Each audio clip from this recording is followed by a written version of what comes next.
Saya Intan Salmi Senidawan. Saya Zulaikha Sediaima. Kami kumpulan suara Malaysia. Dengan saya fakultas SPD MPD. Hai hai hai Malaysia. Hai Malaysia.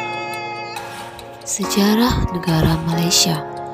Malaysia merupakan sebuah negara federal yang terdiri dari 13 negeri atau negara bagian dari 3 wilayah federal di Asia Tenggara dengan luas 329.847 km persegi.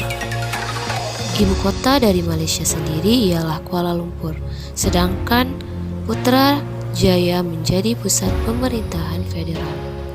Negara ini dipisahkan ke dalam 2 kawasan, yaitu Malaysia Barat dan Malaysia Timur, oleh Kepulauan Natuna, wilayah Indonesia di Laut Tiongkok Selatan. Malaysia sendiri berbatasan dengan Thailand, Indonesia, Singapura, Brunei, dan Filipina. Negara Malaysia ini terletak di dekat Khatulistiwa dan beriklim tropika.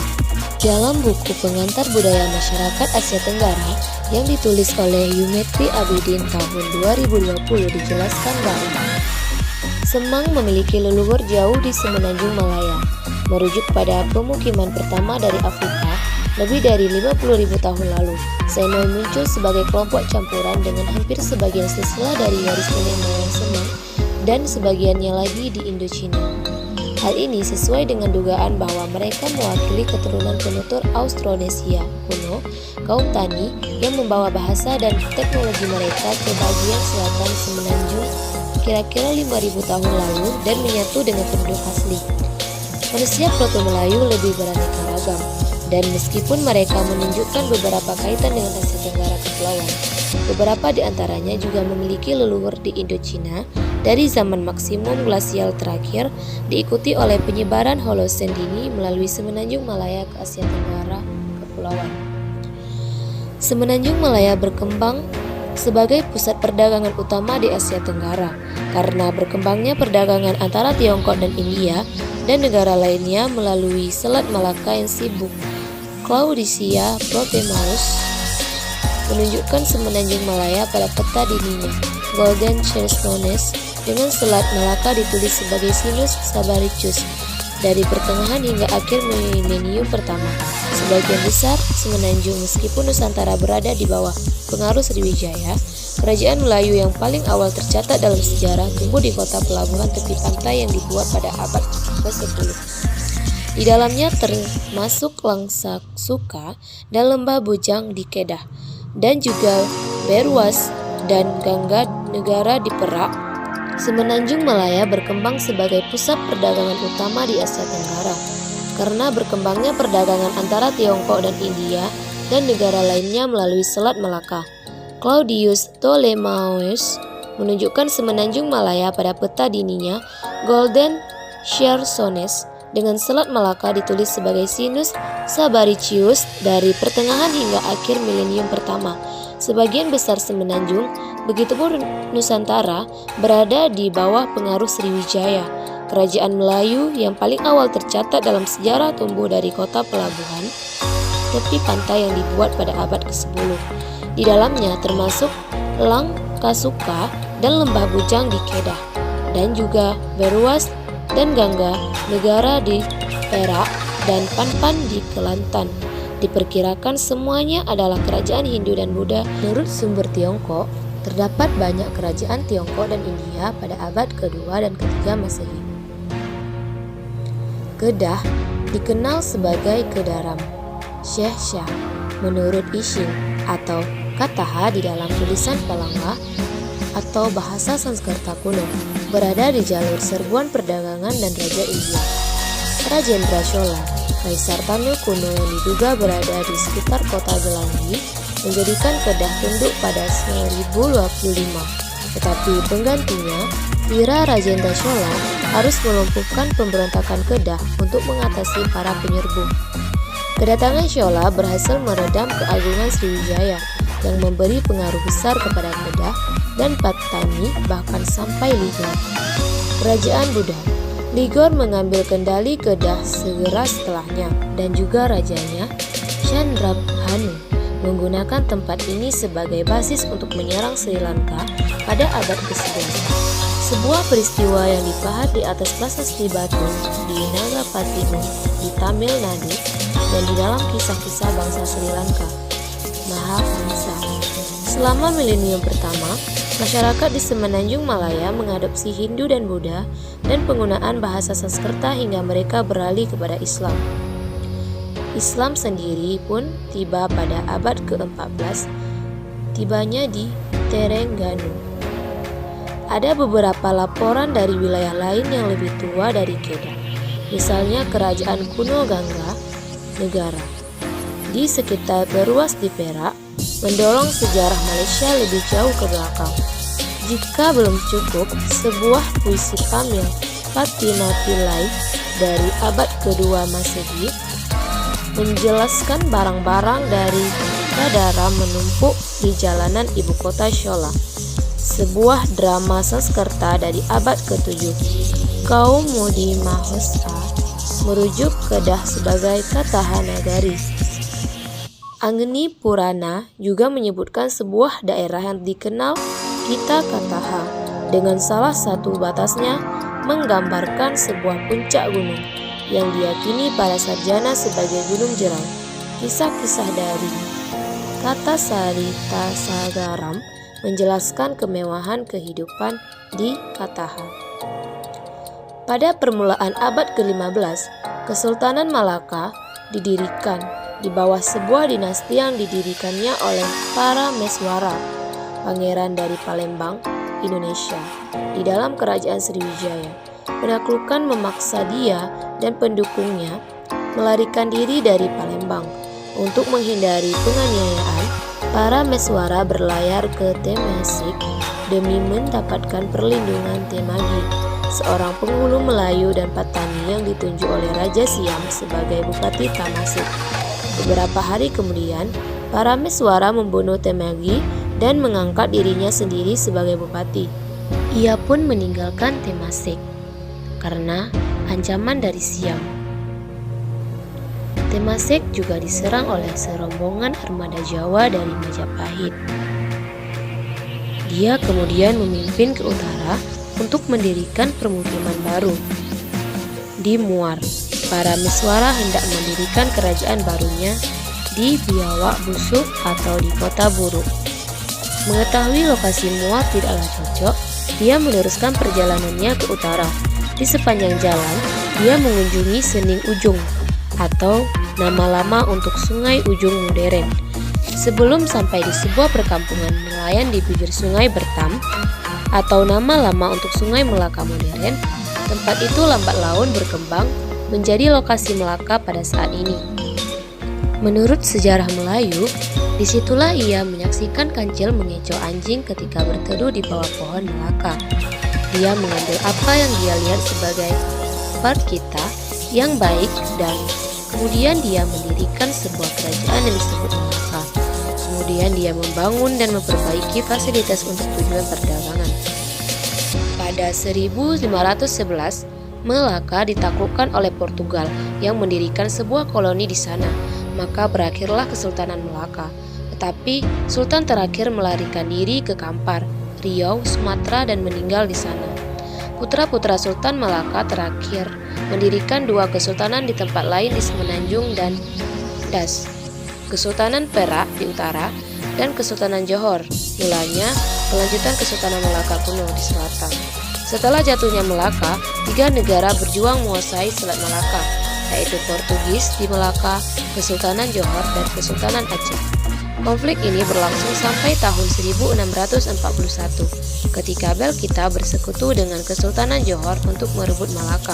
Kerajaan ini merupakan kelanjutan dari Kesultanan Melaka tua, tetapi sekarang dikenal dengan nama Kesultanan Johor yang masih ada sampai sekarang. Setelah jatuhnya Melaka, tiga negara berebut untuk mengambil kontrol Selat Malaka, yaitu Portugis di Melaka, Kesultanan Johor, dan Kesultanan Aceh seperti yang telah disebutkan tadi. Dan peperangan berakhir pada 1641 ketika Belkita bersekutu dengan Kesultanan Johor.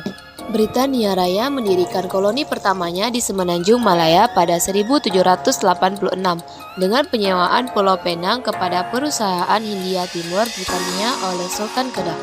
Pada 1824, Britania Raya menguasai Malaka setelah ditandatanganinya Traktat London atau Perjanjian Britania-Belgika pada 1824 yang membagi kepemilikan Nusantara kepada Britania dan Belgika, Malaya untuk Britania dan Indonesia untuk Belgika. Pada tahun 1826, Britania mendirikan koloni mahkota di negeri-negeri selat, menyatukan kepemilikannya di Malaya, Penang, Malaka, Singapura, dan Pulau Labuan. Penang yang didirikan pada tahun 1786 oleh Kapten Francis Lane sebagai pos komersial dianugerahkan oleh Sultan Kedah. Negeri-negeri selat mulanya diurus di bawah British East India Company di Kalkuta sebelum Penang, dan kemudian Singapura menjadi pusat pengurusan koloni mahkota hingga 1867 ketika tanggung jawab pengurusan dialihkan kepada kantor koloni di London. Selama abad ke-19, banyak negeri Melayu berupaya untuk mendapatkan bantuan Britania untuk menyelesaikan konflik-konflik internal mereka. Kepentingan komersial pertambangan timah di negeri-negeri Melayu bagi para saudagar di negeri-negeri selat membuat pemerintah Britania melakukan campur tangan di dalam negeri-negeri penghasil timah di Semenanjung Malaya. Diplomasi kapal meriam Britania ditugaskan demi mewujudkan resolusi perdamaian terhadap kekacauan sipil yang disebabkan oleh bandit Tiongkok dan Melayu. Pada akhirnya, Perjanjian Pangkor pada tahun 1874 meretas jalan untuk perluasan pengaruh Britania di Malaya. Memasuki abad ke-20, negeri Pahang, Selangor, Perak, dan negeri Sembilan bersama-sama dikenal sebagai negeri-negeri Melayu bersekutu. Di bawah kendali de facto residen Britania diangkat untuk menasihati para penguasa Melayu. Orang Britania menjadi penasihat di atas kertas, tetapi sebenarnya mereka menjalankan pengaruh penting di atas para penguasa Melayu. 5 negeri lainnya di Semenanjung dikenal sebagai negeri-negeri Melayu bersekutu, tidak diperintah langsung dari London, juga menerima para penasihat Britania di penghujung abad ke-20. 4 dari 5 negeri itu yaitu Perlis, Kedah, Kelantan, dan Terengganu sebelumnya dikuasai Siam. Negeri yang tidak bersekutu lainnya, Johor, satu-satunya negeri yang memelihara kemerdekaannya di sebagian besar abad ke-19. Sultan Abu Bakar dari Johor dan Ratu Victoria kenalan pribadi dan mengakui satu sama lain sederajat. Hal ini tidak pernah terjadi hingga pada tahun 1914 ketika pengganti Sultan Abu Bakar, Sultan Ibrahim, menerima seorang penasihat Britania. Di Pulau Borneo, Sabah diperintah sebagai koloni mahkota Borneo Utara, sedangkan Sarawak diperoleh dari Brunei sebagai kerajaan pribadi keluarga Brooke yang berkuasa sebagai Raja Putih. Mengikuti invasi Jepang ke Malaya dan pendudukan beruntungnya selama Perang Dunia Kedua, dukungan rakyat untuk kemerdekaan tumbuh. Pasca perang, Britania berencana menyatukan pengelolaan Malaya di bawah koloni mahkota tunggal yang disebut Uni Malaya, didirikan dengan penentangan yang hebat dari suku Melayu yang melawan upaya pelemahan penguasa Melayu dan mengizinkan kewarganegaraan Gita kepada Tionghoa Malaysia dan kaum imigran lainnya. Uni Malaya didirikan pada tahun 1946 dan terdiri dari semua kepemilikan Britania di Malaya, kecuali Singapura, dibubarkan pada 1948 dan diganti oleh Federasi Malaya yang mengembalikan pemerintahan sendiri para penguasa negeri-negeri Malaya di bawah perlindungan Britania. Selama masa itu, pemberontakan di bawah kepemimpinan Partai Komunis Malaya melaksanakan operasi gerilya yang dirancang untuk mengusir Britania dari Malaya. Darurat Malaya, begitulah dikenalnya, berlangsung sejak tahun 1948 sampai dengan 1990 dan melibatkan kampanye anti kekacauan oleh serdadu persemakmuran di Malaya. Meskipun kekacauan dengan cepat ditumpas, masih saja menyisakan kehadiran serdadu persemakmuran dengan latar belakang Perang Dingin. Melawan latar belakang ini, kemerdekaan untuk federasi di dalam persemakmuran diberikan pada 31 Agustus 1957. Mahathir Mohamad adalah pemimpin terdepan yang membuat Malaysia menjadi kekuatan industri utama dan juga Perdana Menteri Malaysia saat ini. Sejarah kemerdekaan negara Malaysia. Pada tahun 1511, Malaysia dikuasai oleh Portugis. Malaysia kemudian diserbu oleh imperialisme dan negara asing sampai tahun 1647 dan juga memegang kekuasaan Inggris berikutnya di Malaysia pada tahun 1824 oleh Perjanjian Inggris-Belanda. Kedatangan Inggris semakin menyulut rasa benci terhadap penjajahan mereka. Tindakan Inggris yang mengganggu pemerintahan yang sebelumnya dikelola oleh penguasa dan kepala Melayu telah menimbulkan ketidakpuasan di kalangan penduduk setempat. Melalui pendudukan Inggris ini lahirlah pejuang-pejuang lokal di setiap negara bagian seperti Tok Janggut, Dol Said, Rosli Dobi, Rentap, Datuk Maharaja Lela, dan lain-lain. Mereka menentang pendudukan dan intervensi Inggris ini. Pada tahun 1920-an sampai 1930-an, kesadaran politik dan kebangkitan para cendekiawan yang tinggi telah mengobarkan semangat nasionalisme di negara ini. Orang-orang cerdas yang lahir dari pendidikan di Timur Tengah dan lokal ini memanfaatkan media cetak seperti koran untuk menyebarkan semangat nasionalisme dan ideologi mereka. Di zaman seperti ini, beberapa serikat buruh seperti Persatuan Melayu Muda atau KMM yang mendukung visi pemerintah untuk memantapkan diri dan mengusir penjajah dari tanah air. Upaya ini agak terhambat ketika Jepang masuk pada akhir 1941 mengubah skenario politik negara. Kebangkitan Jepang sebagai kekuatan baru menyebabkan pola pemerintahan juga berubah.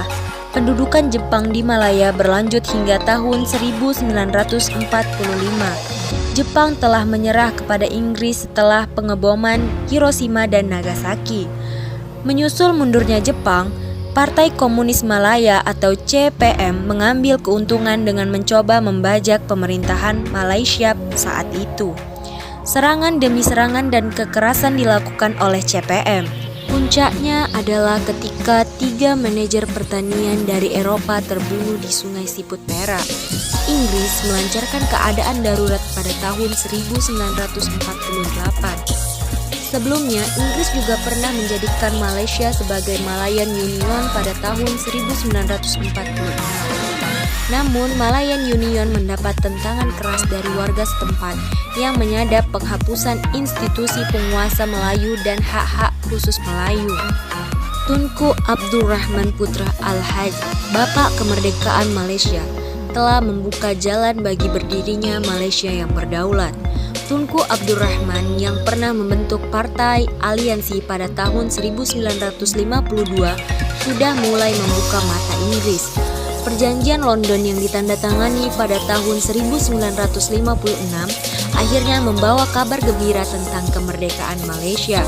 Tunku akhirnya membuat proklamasi kemerdekaan Malaysia di Padang Bandar Hilir, Malaka pada tanggal 20 Februari 1956.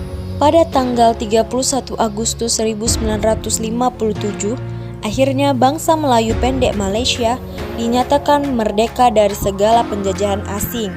Pada tanggal 16 September 1963, Singapura, Sabah, dan Sarawak bergabung dengan Federasi Malaya dan membangun sebuah negara bernama Malaysia.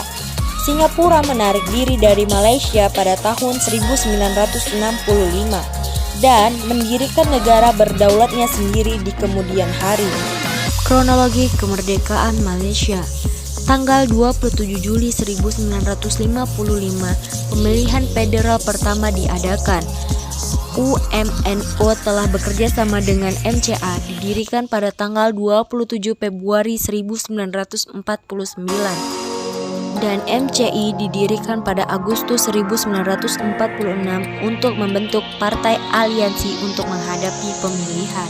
Tanggal 10 Agustus 1955, Tunku Abdul Rahman membentuk kabinet pertama yang terdiri dari 6 wakil Melayu, 3 wakil Cina, dan 2 wakil India. Kemudian, tanggal 18 Januari sampai dengan 6 Februari 1956, Tunku Abdul Rahman memimpin delegasi untuk merundingkan kemerdekaan Malaysia di London. 8 Februari 1956, Perjanjian Merdeka ditandatangani dengan menetapkan tanggal 31 Agustus 1957 sebagai tanggal kemerdekaan Malaya. Kemudian tanggal 20 Februari 1956, Tunku Abdul Rahman membuat proklamasi kemerdekaan di Padang Pahlawan, Bandar Hilir, Melaka. Tanggal 28 sampai 29 Desember 1956, Tunku Abdul Rahman ditantang untuk menyelesaikan masalah pemberontakan komunis. Kemudian diadakan perundingan Baling pada 28 sampai 29 Desember 1956 dengan Chin Peng, Sekretaris Jenderal Partai Komunis Malaya atau JPM. Tanggal 30 Agustus 1957, 12 detik Union Jack diturunkan di depan gedung Sultan Abdul Samad dan diganti dengan bendera Federasi Malaya menandai kemerdekaan negara. Tanggal 31 Agustus 1957, deklarasi kemerdekaan oleh Tunku Abdul Rahman di Stadion Merdeka Kuala Lumpur menyatakan kemerdekaan bagi negara Malaysia. Sekian penjelasan kami mengenai sejarah kuno Malaysia dan sejarah kemerdekaan Malaysia.